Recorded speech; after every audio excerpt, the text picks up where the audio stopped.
Let's talk about inferences about means.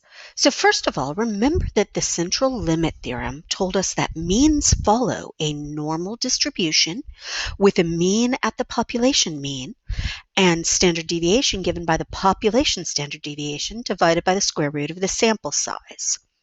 But now what if we don't know what the population standard deviation is? Well, we can approximate it with the sample standard deviation, in which case it's no longer called the standard deviation, it's called the standard error. And the distribution that's formed is called a student's t-distribution.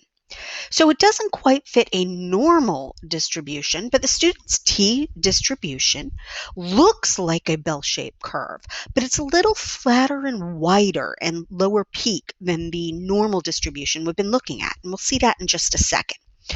Now, the t-distribution is different for different sample sizes. As the sample size increases, it becomes more and more like our standard normal curve. It has that same general basic bell shape, but it shows that greater variability. It's a little wider. Just like our standard normal curve is centered at z equals 0, the mean for the t-distribution is at t equals 0. And the standard deviation varies with the sample size, but it's not 1 like it is for the z-scores, okay? And as the sample size gets larger, it gets closer and closer to that normal distribution. Here's an example of our t-distribution. See how it's got more variability out here on the ends than the standard normal z-distribution. The peak is also lower. But here we see it for several different sample sizes. And notice that this is a sample size of 2, sample size 6, sample size 30.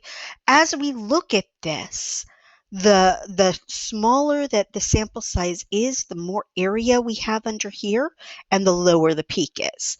As the sample size increases, the peak gets bigger, and the variability out here decreases. So the number of degrees of freedom of a single data set is the number of sample values that can vary after certain restrictions have been imposed on all data values. For example, let's say that 10 students take a quiz and the mean score of that quiz is an 80.